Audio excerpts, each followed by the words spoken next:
dimos lectura al comienzo de nuestra reunión en la noche de hoy.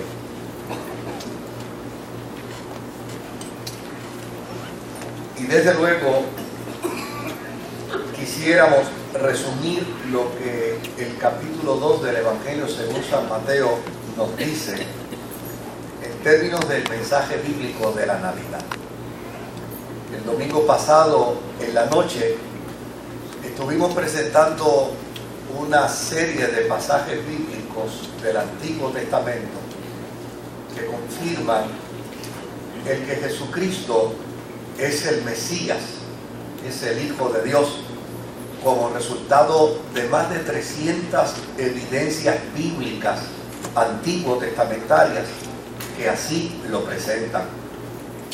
Desde luego, el planteamiento que nos hace Mateo en su Evangelio, en el capítulo 2, nos habla de la salvación de Jesucristo como un mensaje de gracia que es inclusivista, un mensaje de gracia que es para todos, un mensaje de gracia que se ofreció como resultado del nacimiento de Jesús en Belén, y desde luego un mensaje de gracia en el cual estaba implicada la monarquía, estaban implicados los religiosos de aquel tiempo, estaban implicados los pastores y la gente pobre, y estaban implicados también los gentiles.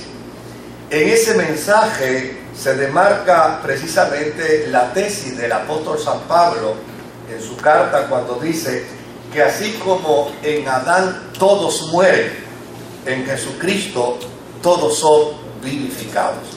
Es decir, a través del mensaje de la Navidad, la Iglesia proclama que hay oportunidad de salvación para todos los hombres. Todos los seres humanos, hombres y mujeres, tienen oportunidad a través de Jesucristo para tener una experiencia de reconciliación con Dios. Esa experiencia de reconciliación con Dios se hace mediante una confesión sencilla. La Biblia dice: si confesares con tu boca que Jesucristo es el Señor y creyeres en tu corazón que Dios le resucitó de entre los muertos, serás salvo. Desde luego, el apóstol Mateo comienza precisamente el concepto de la genealogía de Jesús con tres implicaciones extraordinarias. Esas tres implicaciones están dentro del contenido histórico del capítulo 2 de su Evangelio. Lo primero que nos hace entender es que Dios es cumplidor de promesas. Las promesas de Dios siempre serán cumplidas, no importa cuán distante éstas sean para su cumplimiento. Me encanta la expresión de los evangelistas cuando dicen: y llegado el cumplimiento del tiempo, Dios envió a Jesús nacido de mujer. ¿Qué implicaciones tiene esa expresión dentro del kairos de Dios, dentro del tiempo de Dios? Obviamente nosotros desde la perspectiva humana entendemos que mientras más distancia hay en una promesa y el cumplimiento de ella, más posibilidad hay de que esa promesa se olvide. Es decir, usted hace una promesa hoy y la probabilidad de que si tarda mucho en cumplir la promesa se cumpla es altamente probable. Ahora, lo que es interesante dentro del marco bíblico es que Dios hizo una promesa a la humanidad en tiempo de Adán y de Eva. La promesa de una redención, la promesa de una reconciliación, la promesa de una nueva esperanza de vida para toda la raza humana. Algunos estudiosos bíblicos dicen que esto tardó miles de años. Otros, en el campo de los estudios científicos, dicen que esto probablemente aconteció millones de años. No importa cuánta distancia haya entre la promesa y el cumplimiento de la promesa, lo que es importante dentro del contenido bíblico es que a Dios no se le olvida la promesa que hace a los seres humanos. Amén. Dios promete y Dios cumple. Por el otro lado, otra de las verdades que recoge el capítulo 2 del Evangelio según San Mateo es que Dios hará lo imposible. Escuche bien, porque Dios no trabaja en la vida de nosotros con lo posible. Lo que es posible para usted, hágalo usted mismo, aunque sea con sudor, aunque sea con esfuerzo, aunque sea con sacrificio. No espere que Dios haga por usted lo que usted puede hacer por sí mismo. Pero dentro del marco de la historia del capítulo 2 del Evangelio según San Mateo, Dios hará lo imposible con tal de cumplir su propósito en nosotros. Y desde luego, la genealogía del capítulo 2 del Evangelio según San Mateo demarca precisamente el acto de Dios en lo imposible. En la genealogía judía, que era vital, que era importantísima para cada hombre dentro de la sociedad judía, David tenía que guardar perfectamente su árbol genealógico. Pero el árbol genealógico de David se vio seriamente afectado. Y se vio seriamente afectado en todo el proceso de su historia genealógica. ¿Qué hizo Dios y qué hizo Israel para aceptar la genealogía de David como una genealogía auténtica? Mire qué dato interesante. Los judíos no contemplaban bajo ninguna circunstancia dentro del árbol genealógico de una familia a las mujeres. Pero para poder validar la genealogía de David como rey de Israel, el pueblo de Israel tuvo que aceptar dentro de la genealogía de David a 4 mujeres que obviamente para señalar eran mujeres. Y dentro del marco judío, la mujer no contaba, como dice el jíbaro nuestro, ni para pul ni para banca. Eso es lo primero que habría que decir. Ninguna mujer se moleste conmigo. Yo estoy hablando del contexto histórico, no estoy hablando de mi carácter personal. Es importante, ¿no? Ahora, el otro elemento es que no solamente dentro de la genealogía de David hay 4 mujeres, sino que estas 4 mujeres no pertenecían al reino de Israel, no eran de la etnia judía, ellas eran cananeas, ellas eran hititas, ellas eran gentílicas. Pero para Israel poder validar la genealogía de David, ¿sabe qué hizo Israel? Las declaró parte de su experiencia de vida, las declaró parte de su idiosincrasia y afirmó y declaró que estas mujeres, por sus actos heroicos y por sus actos de fe, vinieron a conformar ser parte de la nación de Israel. Dios hace lo imposible. ¿Por qué razón? Porque cuando Israel descubrió la promesa de Dios hecha a David, ¿sabe lo que decía la promesa de Dios hecha a David? De ti saldrá el vástago que gobernará a todas las naciones. Y desde luego Israel, si había aceptado a estas 4 mujeres como parte de la etnia, como parte de la familia, como parte del árbol genealógico de David, ahora no podía refutar que Jesús proviniera de la raíz de David, porque precisamente estas 4 mujeres fueron insertadas en el propósito de Dios para Dios cumplirle a David lo que le había prometido. Por el otro lado, el Evangelio según San Mateo en el capítulo 2 nos hace entender que aquella promesa que Dios le hizo a Abraham, en ti serán benditas todas las naciones. Aquella promesa que Dios le hizo a Abraham tendría fiel cumplimiento. Primero, porque Abraham no era judío, Abraham era gentil. Segundo, porque dentro del árbol genealógico de David, que es de la descendencia de Abraham, aparecían ahora unas mujeres en el tronco genealógico que demostraban que provenían de naciones extranjeras, pero a Dios le plujo introducirlas dentro de la genealogía. Y tercero, porque con ello se afirmaba que la intención de salvación de Dios era salvación no solamente para Israel, sino era salvación para todo el mundo. Por lo tanto, el mensaje de Mateo en el capítulo 2 nos afirma que Jesucristo es el resultado de la manifestación más grande del amor de Dios. Y esa manifestación del amor de Dios se hizo evidente como resultado de dos extraordinarios instrumentos. Una pareja que estaba comprometida.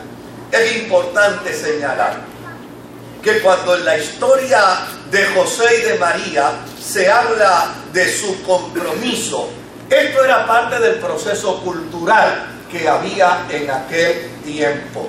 En aquel tiempo, un hombre y una mujer se desposaban. Y desde el punto de vista de la opinión de todos, ya eran esposo y esposa. Pero no podían tener relaciones sexuales hasta que no llegara el momento de la boda. Ese era el contexto de lo que se conocía como la boda jerosomoritana.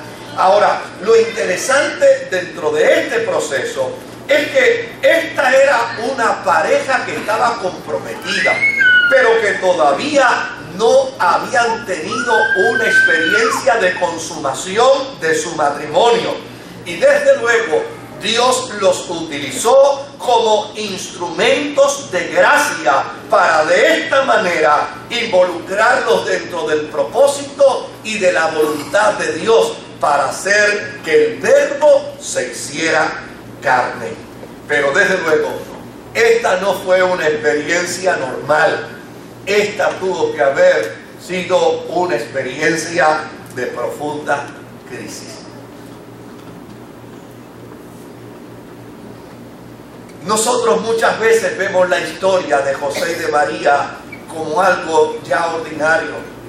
Y desde el punto de vista histórico ya hemos estereotipado esa historia y la vemos como un elemento común y corriente. Pero mire el dato interesante dentro de esta historia. La Biblia dice que María quedó embarazada como resultado de una acción de gracia del Espíritu Santo. Ahora, una vez embarazada María no saltó de alegría porque estaba embarazada. María no vivió una experiencia de entusiasmo porque estaba embarazada. María tuvo que haber experimentado una profunda crisis.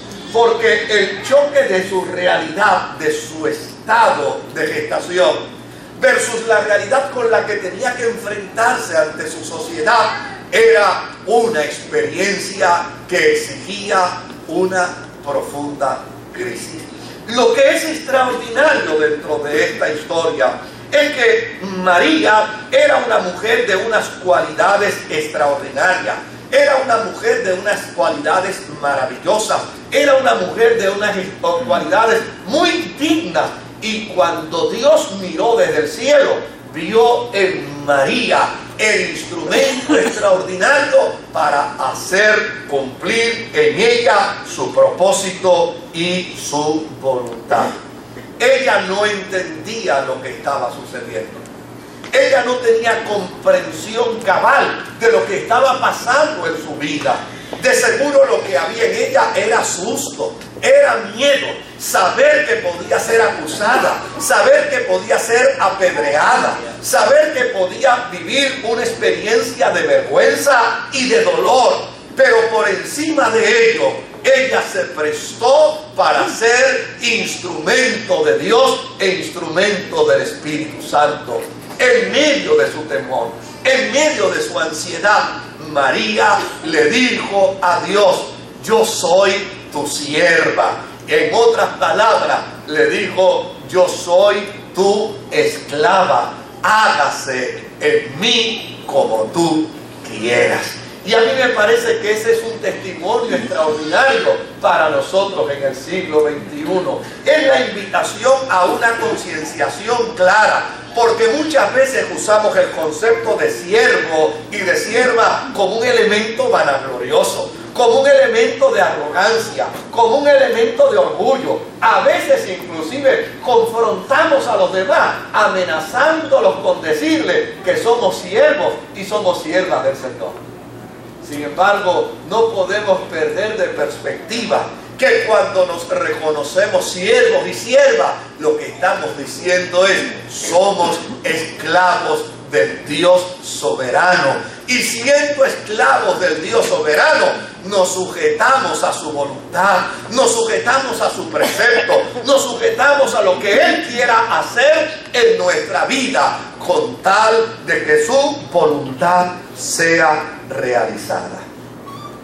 Por el otro lado, José era un hombre ejemplar.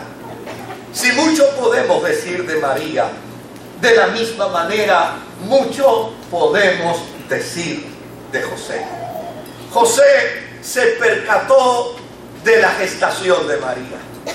José se percató del proceso de su embarazo. Y desde luego, hoy usted y yo sabemos lo que allí sucedió.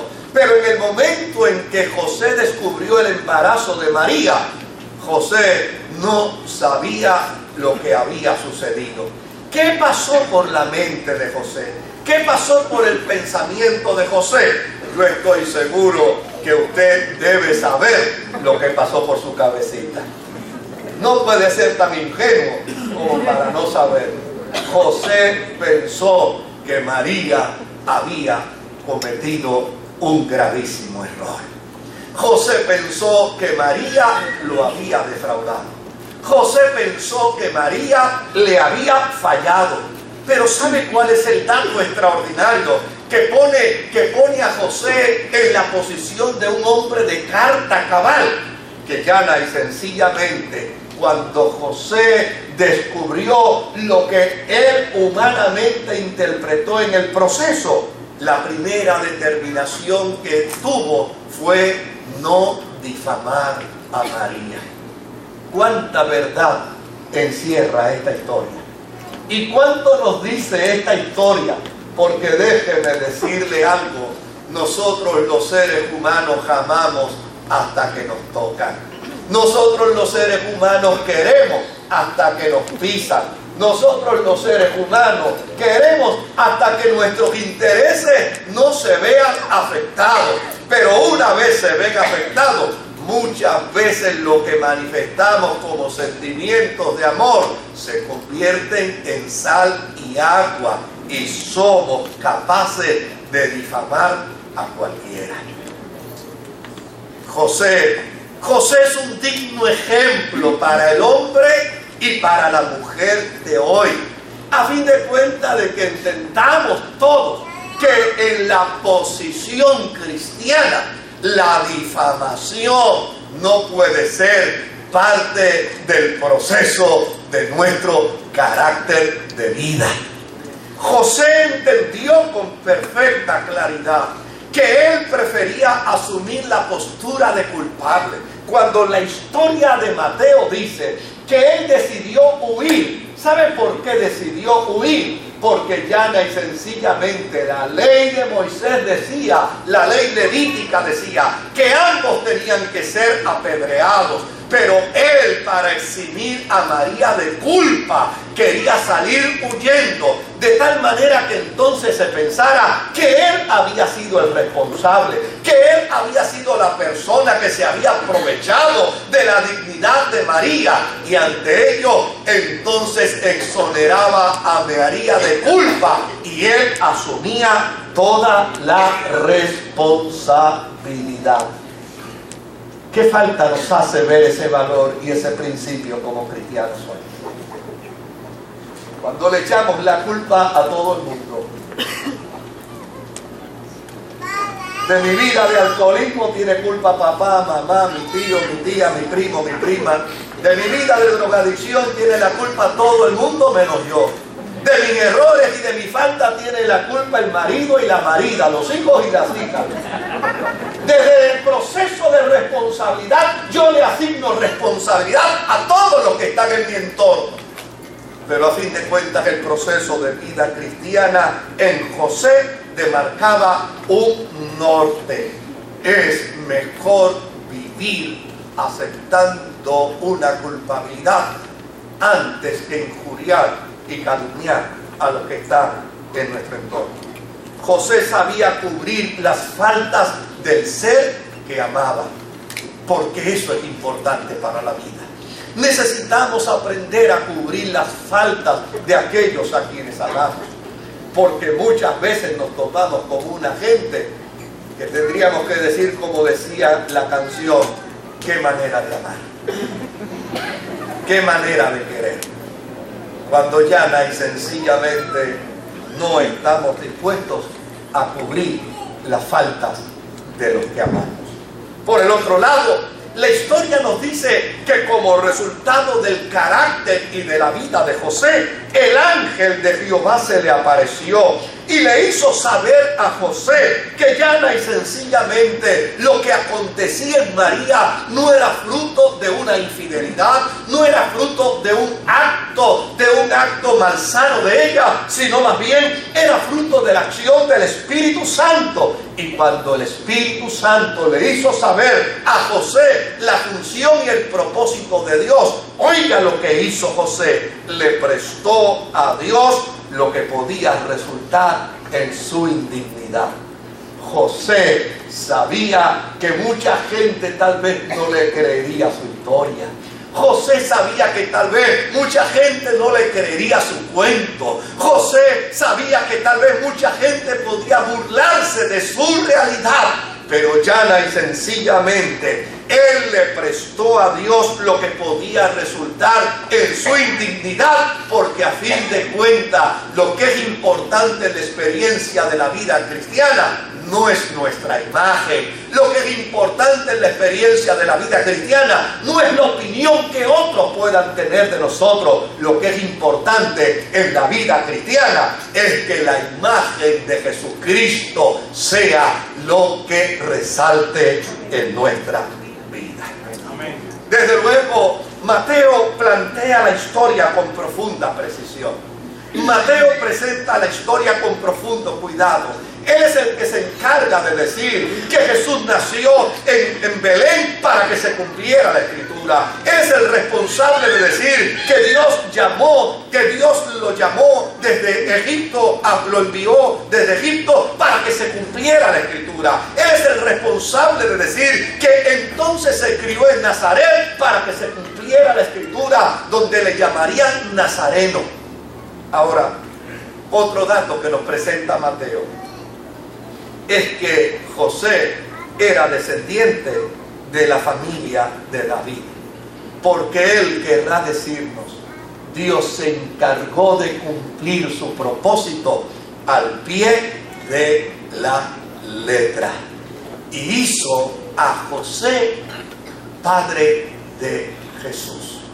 Y usted dirá, ¿en qué quedamos? ¿Es hijo del Espíritu Santo o es hijo de José? No, querido, es hijo del Espíritu Santo y es hijo de José. Porque todo estaba configurado en el propósito divino. Dentro de la cantata me gustó la expresión del narrador cuando decía 100% hombre y 100% Dios. Aleluya. ¿Cómo lo podemos explicar y cómo lo podemos sostener? Mire la precisión de Dios. Jesús no nació sino en el tiempo en que el Imperio Romano había establecido todas sus leyes imperiales dentro de Israel. Y una de las leyes imperiales que se había establecido era la ley de la patria potestad. Dentro del marco de la ley de la patria potestad, ¿sabe qué se requería? Se requería que el padre adoptante, para ser un padre auténtico, tenía que demostrar buena interrelación con la madre, buena interrelación con el hijo, buena disposición para cuidarle, buena disposición para alimentarlo, buena disposición para preservar y cuidar su vida. Todos esos detalles José los cumplió al pie de la letra, para de esta manera convertirse en auténticamente el Padre de Jesús, a tal punto que el ángel le concedió a él el derecho de, a la hora de ponerle el nombre, de a la hora de registrar el nombre de Jesús, el Dios del cielo le concedió el derecho a José para que le pusiera el nombre de Jesús, que significa el Salvador. ¿Qué nos plantea Mateo dentro de su evangelio? Nos plantea que Jesús es el Dios entre nosotros. Jesús nació donde nació David, donde la profecía lo declaraba. El profeta Miqueas, unos cientos de años antes, se dirigió hacia el villorrio de Belén. Belén nunca fue una ciudad. Belén nunca fue un pueblo. Belén simple y sencillamente fue un villorrio, una barriada, una pequeña comunidad. Pero una buena mañana el profeta Miqueas miró hacia Belén, y mirando hacia Belén le dijo: pero tú, Belén Efrata, no serás la más pequeña entre las comunidades de Israel, porque de ti saldrá el Salvador. Y desde luego Mateo dice: y para que se cumpliera la escritura, Jesús nació en Belén. Mateo se encarga de plantear un dato interesante. Se encarga de plantear el dato de Herodes y del pueblo. Herodes y el pueblo representan la monarquía y representan la religiosidad de aquel tiempo. Desde luego, cuando los magos de Oriente vinieron donde Herodes, de quien hablaremos el próximo domingo, el domingo 5 de enero, Dios mediante, cuando los magos de Oriente vinieron donde Herodes y el pueblo, ya y sencillamente su planteamiento inquietó a Herodes y al pueblo. Pero hay un mensaje implícito, hay un mensaje escondido detrás de la historia de Mateo. Y ese mensaje nos hace entender que inquietarse no es suficiente.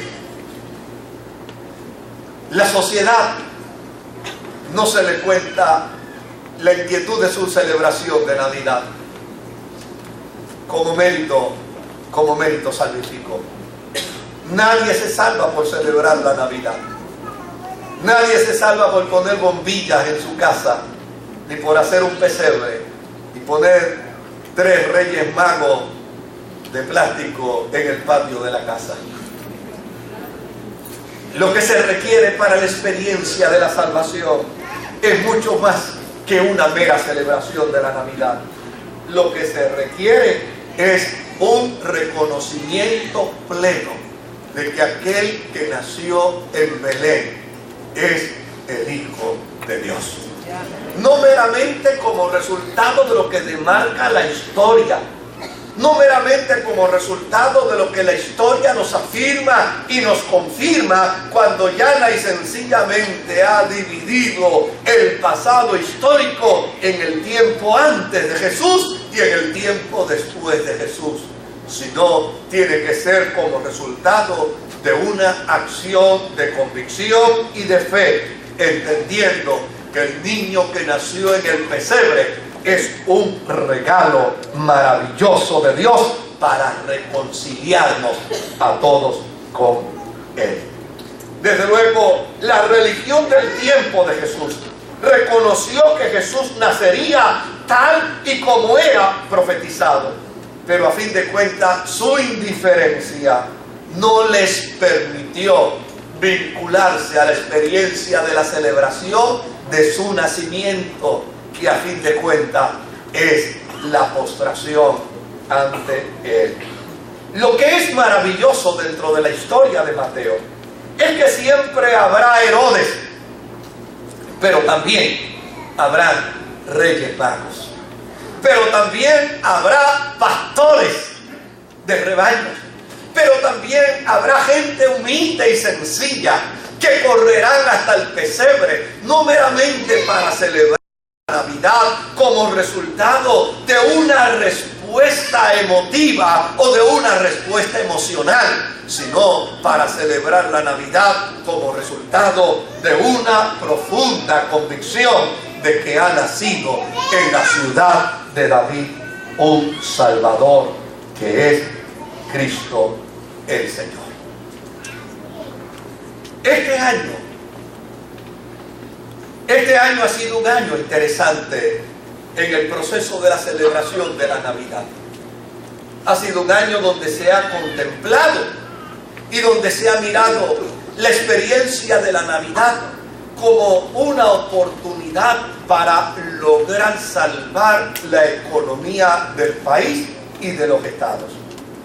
Es interesante cómo se miró a la experiencia de la festividad navideña y empezó a pensarse que como resultado de la celebración de la Navidad, muchos podían entonces salvar su crisis económica dentro del mercado. Y desde luego se promovió la experiencia de la Navidad, pero se promovió la experiencia de la Navidad no para motivar a la gente a llegar al pesebre, sino para provocar que la gente gastara un poquito más, consumiera un poquito más, se embrollara un poquito más, aportara a la economía un poquito más. Y desde luego es como resultado de ello que la iglesia entonces necesita plantear con profunda convicción las razones legítimas de la celebración de la Navidad. Porque la iglesia no puede caer en el entrampamiento social de una comunidad que celebra Navidad con intereses muy particulares, muchos de ellos con intereses económicos. La iglesia necesita celebrar la Navidad dentro de la realidad de su contexto, dentro de la realidad de su mensaje. Hubo uno de los cánticos que en la cantata se cantó, que fue un cántico que se utilizó en los Estados Unidos cuando la emancipación de la esclavitud se hizo realidad. Resulta que hubo algunos estados que cuando hubo la declaración de la emancipación de los esclavos, ellos entonces ocultaron la noticia. No quisieron proclamarla, no quisieron que la gente se enterara que ya se había firmado la emancipación y que ya la esclavitud no sería parte de la sociedad americana de entonces. ¿Sabe qué es lo interesante? Que en esos estados la prensa colaboró para que la información no saliera a la luz. Pero ¿sabe lo extraordinario? Lo extraordinario es que entonces los negros libertos aprendieron una canción. Y esa fue la canción que se convirtió en vocero en los estados del sur para afirmar que ya la abolición era una realidad. ¿Y sabe cómo comenzaba la canción? Ve y dilo en las montañas, ve y dilo en los montes, ve y cuéntalo en los pueblos, ve y anúncialo a la gente, hazle saber que ya no somos esclavos, sino que ahora somos libertos. Pues sabe algo, querido, es precisamente esa la responsabilidad nuestra como iglesia. La sociedad hoy nos induce a una experiencia de celebración navideña que está en dirección contraria a lo que la palabra de Dios nos ha establecido, y es nuestra responsabilidad subirnos al monte. Es nuestra responsabilidad y es nuestro deber anunciarlo en todo lugar, que la celebración de la Navidad no es para fiestas mundanas, que la celebración de la Navidad no es para patrocinar el consumismo desmedido, que la celebración de la Navidad es para afirmar que ha nacido hoy en la ciudad de David un Salvador, que es Cristo el Señor. En estos días pasados, uno de los hermanos que atiende el programa de internet de nuestra iglesia me llamó para decirme que la tarjeta ya se había agotado en el crédito y me pedía que por favor llamara a la compañía para que entonces volviéramos a activar el crédito de la tarjeta, cosa que hice de inmediato. Pero estos procesos de estas compañías son interesantes. ¿Usted cree que está llamando a Torrey o cree que está llamando a San Patricio y de momento la llamada se le puede disparar? Puede llegar a la India, puede llegar a la República Dominicana o puede llegar a otros lugares. En esta ocasión mi llamada se disparó y llegó a Argentina. Y desde luego ya ustedes conocen ese proceso. Conocen ese fenómeno. Uno llama para una cosa, uno llama para resolver un problema y te quieren vender un carpintero, te quieren vender un plomero, te quieren vender un albañil. Y entonces uno tiene que entrar en esa dinámica. No, si para lo que estoy llamando es solamente para esto. Pero mire, tenemos una oferta que con esta oferta usted se hace de un albañil a la hora que necesita. No, pero no es ese el interés que yo tengo en este momento. Bueno, después de lidiar con todo ese proceso, terminó la gestión. Me informaron, caballero, ya usted tiene el sistema en update y usted puede comenzar a hacer sus gestiones a través de su tarjeta. Y al final, el joven argentino que me atendió con mucha amabilidad me dice: y tenga usted felices fiestas. Y yo le dije: felices fiestas no, feliz Navidad. Me dijo: no, felices fiestas. Le dije: felices fiestas, le dije que no. No son felices fiestas, es feliz Navidad. Obviamente la instrucción que él tiene es de felices fiestas. Y tímidamente me sonrió y enganchó el teléfono. Pero hay un espíritu que hoy la iglesia necesita combatir. Porque la celebración de la Navidad no es un mero happy holiday. De hecho, yo espero que usted haya mirado bien las postales que envió. Porque si las postales que usted envió decían Happy Holiday, usted cometió un gravísimo error. Los cristianos no estamos celebrando Happy Holiday. Eso de Happy Holiday o de felices fiestas es algo así como convertir en genérico, en abstracto e invisible el mensaje que la Biblia nos ha demandado proclamar desde un monte alto. Fíjense qué dato interesante. Desde esta mañana en el primer culto, nosotros nos hemos encargado de que en la experiencia de la celebración bíblica y cristiana de la Navidad puedan participar todos. De hecho, la historia del bastoncito ese que le dieron, que le advirtieron que no se lo comiera, no sé si ya no se lo comió, pero dentro del marco de esa historia del bastoncito, fíjese lo que se plantea. En el siglo XVIII en Inglaterra se levantó un movimiento en contra de la fe cristiana. Se levantó un movimiento que pretendía apabullar y aniquilar los conceptos de la fe cristiana, a tal punto que se exigía que se eliminaran todos los símbolos de la fe en Inglaterra y que se cuestionaran todos los símbolos de la Navidad. Fue en el siglo XVIII cuando un comerciante inglés entonces determinó a través de ese bastoncito anunciar que Jesucristo era el Salvador del mundo.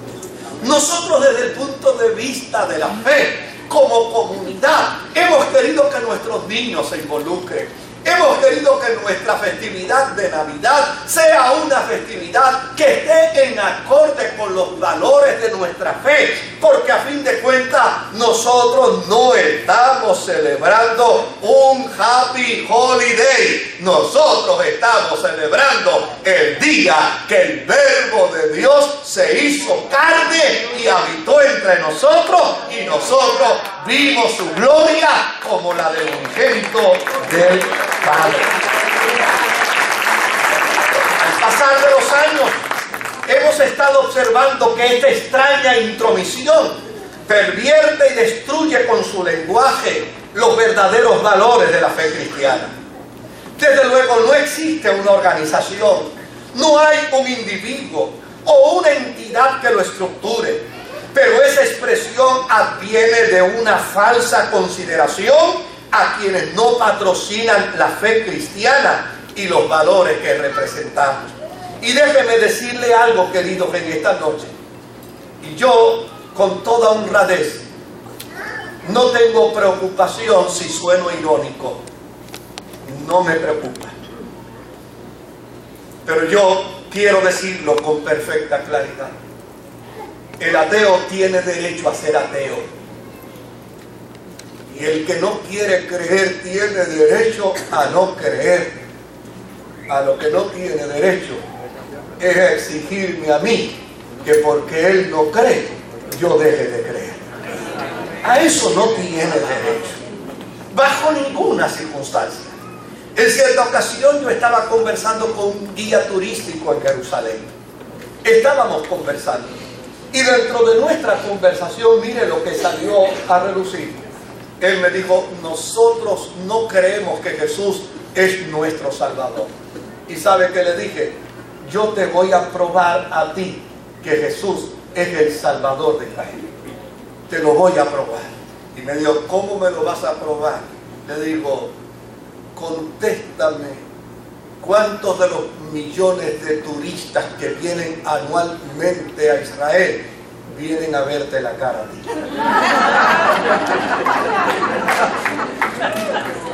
Dime cuántos de los turistas que vienen porque llana y sencillamente quieren encontrarse contigo. No, los turistas que vienen a Israel vienen porque aquí reconocen que nació el Rey de Reyes y el Señor de Señores. Reconocen que aquí murió el Cordero de Dios. Reconocen que aquí resucitó el Dios del cielo. Y reconocen que la chispa de la fe del Evangelio y del poder del Espíritu Santo fue derramada en este lugar para con ello Dios demostrar el amor a toda la humanidad. Si alguien debe gritar que Jesús es el Salvador de Israel, son ustedes los judíos. Porque la economía de ustedes se sostiene gracias a que Jesús nació aquí. Y desde luego, esta es una de esas aparentes expresiones que lucen ser inofensivas. Ese Happy Holidays da la impresión que es inofensivo, pero yo lo comparo con aquella expresión astuta de la serpiente en el huerto del Edén, cuando le dijo a Eva, con que Dios os ha prohibido comer del árbol del bien y del mal, ¿no sabéis que si comieres de él, seréis como dioses? Promover Happy Holidays pretende sepultar el mensaje del ángel a María, a José y a los pastores. Ese mensaje que dice, ha nacido hoy en la ciudad de David un Salvador. Por lo tanto, en esta celebración de la Navidad, es importante que cada uno de nosotros como cristianos no estemos celebrando un Happy Holiday que nada dice al corazón del inconverso, que nada dice al alma del que no tiene a Dios. Nosotros estamos celebrando el día en que el plan y el propósito de Dios se cumplió reconciliando en Jesús a la humanidad. Está claro que esta trillada expresión esconde la agenda del infierno y nos afirma el concepto de lenguaje distorsionado es igual a pensamiento distorsionado. Por eso queremos que nuestros niños no sean inducidos con el Happy Holiday. Queremos que nuestros niños celebren el nacimiento de Jesús. Queremos que nuestros niños le canten a Jesús el feliz cumpleaños. Queremos que nuestros niños entiendan que la razón por la que les regalamos juguetes es porque el cielo nos regaló a Jesús. Queremos que nuestros niños entiendan y sepan que el acto de regalar en la Navidad es porque nadie le gana a Dios regalando, como dice la Escritura, porque de tal manera amó Dios al mundo que nos regaló a su Hijo amado Jesucristo, para que todo aquel que en Él cree no se pierda, mas tenga la vida eterna. Así es que, próximos a la celebración de la Navidad, a ley de 2 días para comenzar a celebrarla, yo quiero desafiarte como cristiano. Si eres cristiano, olvida para siempre ese insignificante y exiguo Happy Holiday. Renuncia a él y proclama a los 4 vientos la feliz Navidad. Proclama a los 4 vientos el que ha nacido hoy en la ciudad de David un Salvador, que es Cristo el Señor. Si lo quieres decir en inglés, también lo puedes decir, pero di Merry Christmas, no diga Happy Holiday. Yo no tengo por qué complacer a nadie si de lo que se trata es de tirar por la borda los valores de la fe que yo afirmo. Los jóvenes hebreos estaban dispuestos a complacer al rey en lo que el rey pidiera, pero cuando se trataba de la fe, ellos preferían la hoguera antes de complacer al rey. Cuando se trataba de la fe, ellos preferían los leones antes de complacer al rey. El que no quiere escuchar que ha nacido hoy un Salvador en la ciudad de David, tiene el perfecto derecho a taparse los oídos, pero no tiene derecho para taparme a mí la boca. Donde quiera que yo esté, voy a decir feliz Navidad. Ha nacido hoy en la ciudad de David un Salvador que es Cristo el Señor. Que Dios me lo bendiga.